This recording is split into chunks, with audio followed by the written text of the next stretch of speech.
जम्मू कश्मीर के बडगाम में 3 आतंकी ढेर, एसएलआर और AK-47 राइफल बरामद। रात 3 से 4 बजे के बीच सुरक्षा बलों ने आतंकियों को ढेर किया। मागम थाना इलाके में मुठभेड़ हुई। मारे गए आतंकियों में से 2 के नाम हैं आकिब और जावेद। कल से चल रही थी मुठभेड़। सुरक्षा बलों को आतंकियों के छिपे होने की खबर मिली थी। एनकाउंटर खत्म होने के बाद सर्च ऑपरेशन जारी। अमरनाथ हमले के मास्टरमाइंड को घेरने का ऑपरेशन। ड्रोन्स की मदद से 50 किलोमीटर के दायरे में चला अभियान। कॉम्बिंग ऑपरेशन में जम्मू कश्मीर पुलिस, सीआरपीएफ और सेना के करीब 250 जवान शामिल हुए। हीट सेंसर से भी आतंकियों की तलाश। खुफिया एजेंसियों के मुताबिक बस यात्रियों को बंधक बनाना चाहते थे। आतंकी हमले से पहले पीओके से आया था संदेश। अमरनाथ यात्रियों पर लश्कर के कायरों ने गोलियां चलाई। आतंकी अबू इस्माइल ने हमले को लीड किया। लश्कर के अबू दुजाना ग्रुप से जुड़ा था अबू इस्माइल। पिछले साल पाकिस्तान से भारत में हुआ था दाखिल। आतंकी हमले के बावजूद अमरनाथ यात्रा जारी। कड़ी सुरक्षा में 2633 श्रद्धालु रवाना हुए। बस में बम भोले के जयकारे लगाते रहे अमरनाथ यात्री। उत्साह में नहीं आई कोई कमी। इंडिया टीवी के रिपोर्टर ने एक बस में श्रद्धालुओं के साथ यात्रा की। बम भोले के जयकारे के साथ आगे बढ़ रहा था जत्था। बस में ज्यादातर गुजरात और महाराष्ट्र के लोग। ज्यादा से ज्यादा लोगों के आने से अपील। बस में कई महिला भक्त भी मौजूद रही। सुरक्षा बलों पर पूरा भरोसा जताया। कश्मीर के सुरक्षा हालात पर आज सुरक्षा मामलों की कैबिनेट कमेटी की बैठक। अनंतनाग हमले के बाद पैदा हुए हालात पर होगी चर्चा। श्रीनगर में आर्मी चीफ बिपिन रावत ने बैठक की। सेना के अधिकारियों से सुरक्षा हालात पर चर्चा। आर्मी चीफ ने जम्मू कश्मीर के गवर्नर NN बोहरा से भी की मुलाकात। हालात पर हुई चर्चा। पीएम मोदी से मिले NSA अजीत डोभाल। अमरनाथ हमले के बाद के हालात की जानकारी दी। आतंकी हमले के बाद गृह मंत्री राजनाथ सिंह ने की समीक्षा बैठक। NSA, NIA chief, DG BSF समेत कई अधिकारी शामिल हुए। गृह राज्य मंत्री हंसराज अहीर और मंत्री जितेंद्र सिंह श्रीनगर के SKIMS हॉस्पिटल पहुंचे। घायलों से मुलाकात की। महाराष्ट्र के पालघर जिले में डहाणू में दोनों श्रद्धालुओं के पहुंचे शव। अंतिम दर्शन के लिए लोगों का तांता लगा। पालघर के डहाणू के निर्मला ठाकुर और उषा सोनकर की मौत हुई थी। पीड़ित परिवार को 10-10 लाख मुआवजा देने का ऐलान। मारे गए दोनों श्रद्धालुओं के लिए पालघर के मार्केट रहे बंद। जगह जगह श्रद्धांजलि देने वाले पोस्टर लगे। अनंतनाग हमले में मारे गए श्रद्धालुओं के पार्थिव शरीर सूरत पहुंचे। सीएम विजय रूपानी एयरपोर्ट पर मौजूद रहे। रूपानी ने आर्थिक मदद का किया ऐलान। मृतकों के परिजनों को 10 लाख और घायलों को 2 लाख की मदद। सूरत एयरपोर्ट पर ड्राइवर सलीम शेख को सीएम रूपानी ने शाबाशी दी। कहा केंद्र सरकार से वीरता पुरस्कार की सिफारिश करेंगे। वलसाड पहुंचने पर ड्राइवर सलीम का हीरो की तरह हुआ स्वागत। गाड़ी में बिठाकर घुमाया गया। सीएम महबूबा मुफ्ती ने कैबिनेट की इमरजेंसी मीटिंग बुलाई। मारे गए अमरनाथ यात्रियों के परिजनों को 6-6 लाख मुआवजे का ऐलान।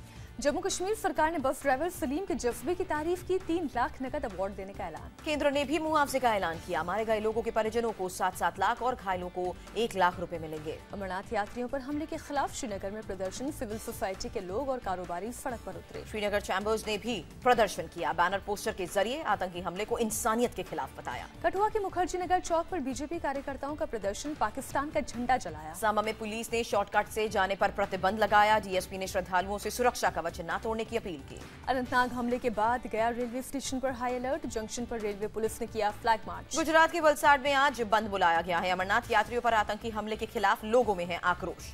महाराष्ट्र के सभी राजनीतिक दलों ने आज पालघर बंद की अपील की। नेताओं ने की आतंकी हमले की निंदा। उद्धव ठाकरे ने अमरनाथ यात्रा के बहाने केंद्र पर हमला बोला। पूछा हिंदुत्ववादी सरकार फिर भी हमले क्यों। मुंबई के कार्यक्रम में उद्धव की चुटकी। कहा अब ट्रंप और दूसरे देशों के राष्ट्राध्यक्ष करेंगे सुरक्षा। शिवसेना नेता संजय राउत ने सरकार को घेरा। कहा बीजेपी सरकार होने के बावजूद लगातार आतंकी हमले बढ़ रहे हैं। दिल्ली में यूथ कांग्रेस ने निकाला कैंडल मार्च। महबूबा सरकार की बर्खास्तगी की मांग। फारूक अब्दुल्ला ने देश के लोगों से मांगी माफी। कहा अमरनाथ यात्रियों के हत्यारे मुस्लिम नहीं। यूएन महासचिव ने भी अनंतनाग हमले की कड़े शब्दों में की निंदा। हालात पर रखे हुए हैं नजर। अमेरिका ने अनंतनाग हमले की कड़ी निंदा की। पीड़ितों के प्रति संवेदना जताई। हरियाणा के हिसार में मस्जिद के इमाम से मारपीट मामले में शिकायत। 150 से 200 लोगों के खिलाफ केस दर्ज। इमाम से मारपीट के बाद मौके पर पुलिस पहुंची। मस्जिद के बाहर सुरक्षा बढ़ाई गई। अनंतनाग हमले के बाद हिसार में बजरंग दल कार्यकर्ताओं ने की थी गुंडागर्दी। इमाम के साथ बदसलूकी और मारपीट का आरोप। यात्रियों पर हमले के विरोध में बजरंग दल ने प्रदर्शन किया। इमाम से जबरन लगवाए भारत माता की जय के नारे। हमले के खिलाफ शहर में बजरंग दल के लोगों ने किया प्रदर्शन। आतंकवाद का पुतला फूंकने के बाद पहुंचे थे मस्जिद। यूपी में कावड़ यात्रा को लेकर सुरक्षा अलर्ट जारी। सीएम योगी ने सुबह 6 बजे से रात 10 बजे तक यात्रा करने की अपील की। हरिद्वार में बढ़ाई गई कावड़ यात्रा की सुरक्षा। पुलिस और सुरक्षा बलों के 7,000 से ज्यादा जवान तैनात। हरिद्वार कावड़ मेला क्षेत्र में कमांडो के साथ बम निरोधक दस्ता और डॉग स्क्वाड भी तैनात की गई। गंगा घाट पर जल पुलिस की तैनाती की गई। मुजफ्फरनगर में कावड़ रूट पर 5,000 जवान हुए तैनात। पीएससी की 6 कंपनियों और रैपिड एक्शन फोर्स की 2 कंपनियों की तैनाती। मुजफ्फरनगर के एसएसपी खुद NH 58 पर राउंड लगा रहे हैं। बोले खुफिया एजेंसियों से कुछ इनपुट मिले हैं। सुरक्षित कांवड़ यात्रा के लिए मेरठ प्रशासन ने भी कसी कमर, चप्पे चप्पे पर तैनात होंगे पुलिस वाले। गाजियाबाद रेलवे स्टेशन पर पुलिस तैनात, बड़ी संख्या में ट्रेन से गंगा जल लाने हरिद्वार जाते हैं श्रद्धालु। जेडीयू ने आरजेडी को दिया अल्टीमेटम, रमेराम के मुताबिक नीतीश ने 4 दिन में सफाई देने को कहा। नीतीश कुमार ने कहा, सबूतों के साथ जनता की अदालत में जाएं तेजस्वी, हमने पेश किया है उदाहरण। बैठक में नीतीश ने इशारों में आरजेडी को दिया संकेत, कहा सभी को पता है भ्रष्टाचार और अपराध पर हमारा रुख। बैठक में मौजूद संजय झा के मुताबिक नीतीश ने अपना उदाहरण दिया। गैसल ट्रेन हादसे के बाद 1999 में रेल मंत्री पद से इस्तीफा दिया था। जेडीयू प्रवक्ता राजीव रंजन की सफाई, तेजस्वी को पक्ष रखने के लिए नहीं दी गई कोई समय सीमा। रांची में पेशी के बाद पटना लौटे लालू के घर आरजेडी कोर कमेटी की बैठक हुई। कोर कमेटी की बैठक के बाद रघुवंश प्रसाद सिंह ने कहा, तेजस्वी नहीं देंगे इस्तीफा, जनता की अदालत में जाने की बात कही। ताजा राजनीतिक हालात पर लालू यादव का जवाब, बोले बिहार की राजनीति चकाचक।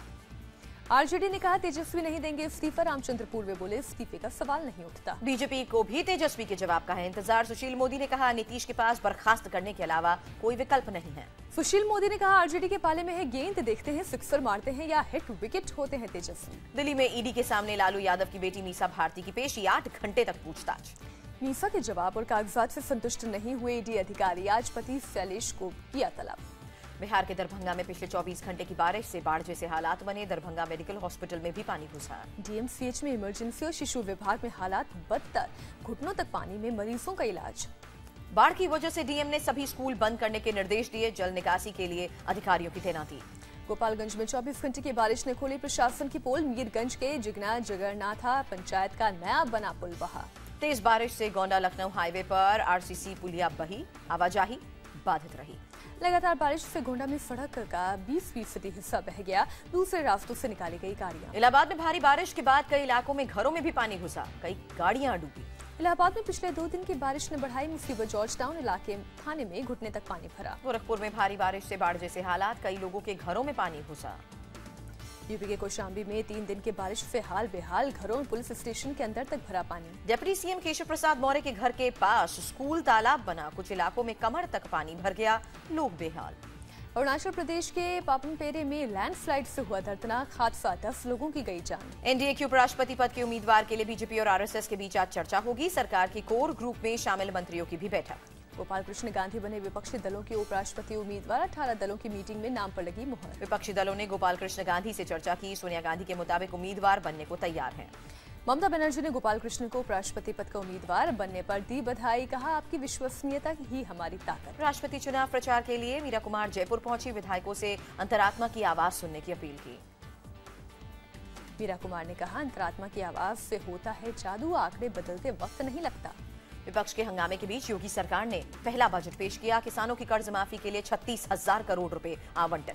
बजट में आगरा, कानपुर, गोरखपुर मेट्रो के लिए 288 करोड़ का प्रावधान, स्कूल बैग के लिए 100 करोड़ आवंटित। विधानसभा की कार्यवाही शुरू होते ही विपक्षी दलों ने हंगामा किया था, तख्तियां लेकर कानून व्यवस्था का मुद्दा उठाया। लखनऊ में आरएलडी कार्यकर्ताओं के विधानसभा घेराव पर पुलिस का लाठीचार्ज, पानी की बौछार। महाराष्ट्र में कांग्रेस विधायक नितेश राणे गिरफ्तार, एडिशनल कमिश्नर पर मछली फेंकने का आरोप। विदेश सचिव एस जयशंकर को उम्मीद, भारत और चीन सिक्किम सेक्टर पर दूर करेंगे आपसी मतभेद। सिंगापुर में एक लेक्चर में बोले जयशंकर, पहले भी दोनों सुलझा चुके हैं सीमा विवाद। बड़ोदरा कोर्ट ने रईस के प्रमोशन के दौरान हादसे के मामले में शाह को समन भेजा, 27 जुलाई को पेश होने का आदेश दिया। पशु बिक्री अधिसूचना पर केंद्र को सुप्रीम कोर्ट से झटका, मद्रास हाईकोर्ट की रोक को पूरे देश में लागू किया। केंद्र ने सुप्रीम कोर्ट के सामने दी सफाई, कहा अधिसूचना के विभिन्न सुझावों पर हो रहा है विचार। दिल्ली सरकार ने प्रशासनिक अधिकारियों को लेकर जल्द संविधान पीठ के गठन की मांग की है, सुप्रीम कोर्ट ने भरोसा दिया। दिल्ली सरकार ने हाईकोर्ट के फैसले को दी है चुनौती, एलजी के दिल्ली के प्रशासनिक प्रमुख पर विरोध। एसवाईएल मुद्दे पर सुप्रीम कोर्ट ने पंजाब और हरियाणा सरकार को फटकार लगाई, कहा आदेश का सम्मान करें। नागालैंड में घिरा राजनीतिक संकट, राज्यपाल ने सीएम से 15 जुलाई को बहुमत साबित करने के लिए कहा। पंजाब में एचएस फुलका ने नेता विपक्ष पद से इस्तीफा दिया, आपने फिलहाल तय नहीं किया दूसरा नाम। इस्तांबुल में टर्की के ऊर्जा मंत्री से मिले धर्मेंद्र प्रधान, ऊर्जा को लेकर द्विपक्षीय सहयोग पर हुई चर्चा। रिलायंस जियो के डेटा हैक मामले में पुलिस को कामयाबी मिली, राजस्थान से एक शख्स को हिरासत में लिया। महाराष्ट्र के लोगों को सरकार की राहत, पेट्रोल और डीजल से सरचार्ज हटा। सरचार्ज हटने से पेट्रोल 67 पैसे से 1 रुपए 77 पैसे तक सस्ता हुआ, वहीं डीजल के 1 रुपए 25 पैसे से 1 रुपए 66 पैसे तक कम हुए दाम। पाकिस्तान से रिहा होने के बाद 78 भारतीय मछुआरे स्वदेश लौटे, वाघा बॉर्डर के रास्ते से वापसी। रांची एयरपोर्ट पर बड़ा हादसा टला, पैसेंजर ने लैंडिंग से पहले खोला एग्जिट गेट। एनजीटी ने नायलॉन सिंथेटिक से बने मांझे पर लगाया पूर्ण प्रतिबंध, पक्षियों और इंसानों के लिए खतरनाक बताया। लंदन में महात्मा गांधी की एक दुर्लभ पेंटिंग की नीलामी, 3250 पाउंड मिले। एक ट्विटर यूजर ने सुषमा स्वराज के पति से विदेश मंत्री की सैलरी पूछी, स्वराज कौशल ने दिया बेहद मजेदार जवाब। स्वराज कौशल ने लिखा, मेरी उम्र और मैडम की सैलरी मत पूछो, ये अच्छे मैनर्स नहीं होते। गुरु पूर्णिमा पर शिरडी के साई मंदिर में भक्तों ने दिल खोलकर किया दान, 3 दिन में करीब 5.5 करोड़ का चढ़ावा। साई मंदिर को ऑनलाइन डोनेशन से मिले करीब 1 करोड़ रुपए, 2 किलो सोना, 8 किलो चांदी और 10 लाख की विदेशी करेंसी मिली। दिल्ली में दादी महाराज का कार्यक्रम, संघ प्रमुख मोहन भागवत समेत कई हस्तियां शामिल। दिल्ली के अमर कॉलोनी में महिला की लूट के इरादे से हत्या की गई, पुलिस को नए नौकर की मदद से वारदात की आशंका। 53 साल की सरिता जैन के बंधे हुए थे हाथ पांव, शव के पास बैठा हुआ था दूसरा नौकर। करीब 3 से 4 बदमाशों ने वारदात को अंजाम दिया, घर से कीमती ज्वेलरी और कैश लेकर फरार हुए। दिल्ली में all India institute of Ayurveda के डॉक्टर्स की हड़ताल, 8 महीनों से वेतन न मिलने का आरोप। हैदराबाद के बंजारा हिल्स में भीषण सड़क हादसा सीसीटीवी में कैद हुआ, तेज रफ्तार कार डिवाइडर से टकराकर पलट गई।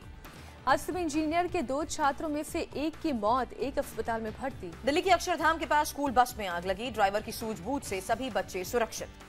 केंद्रीय विद्यालय की थी बस, तो ड्राइवर ने तुरंत सभी बच्चों को सुरक्षित निकाला। मुंबई में फिर से खुल सकते हैं 35 मराठी मीडियम स्कूल, अंग्रेजी की पढ़ाई होगी।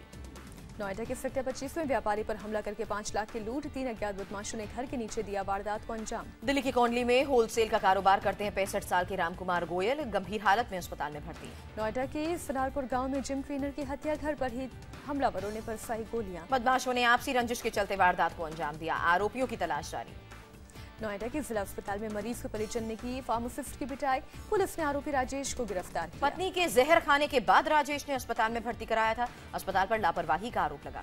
ग्रेटर नोएडा में नाले में गिरने से 2 साल के बच्चे की मौत, परिजनों के साथ सैकड़ों लोगों ने परी चौक पर लगाया जाम। तेज बारिश की वजह से नाले के ऊपर पानी भरा था, परिवार ने ग्रेटर नोएडा अथॉरिटी के अधिकारियों पर केस दर्ज करने की मांग की। बेंगलुरु की ज्वेलरी शॉप में चोरी का आरोपी गिरफ्तार, फर्श में सुराख बनाकर उड़ाया था 1.5 किलो सोना और चांदी। ज्वेलरी शॉप के ऊपर कमरा लेकर 20 दिन में 1.5 फीट का सुराख बनाया, हुलिया बदलकर भागते वक्त पुलिस ने दबोचा। जोधपुर के होटल में युवक की स्विमिंग पूल में डूबने से हुई मौत, बर्थडे पर दोस्तों के साथ पूल पार्टी करने गया था प्रतीक पवार। प्रतीक और उसके दोस्तों ने एक साथ पूल में छलांग लगाई थी, कुछ देर बाद स्विमिंग पूल में प्रतीक का तैरता हुआ शव मिला। परिवार के मुताबिक अच्छा तैराक था प्रतीक, इतने कम पानी में डूबकर मौत होने पर शक।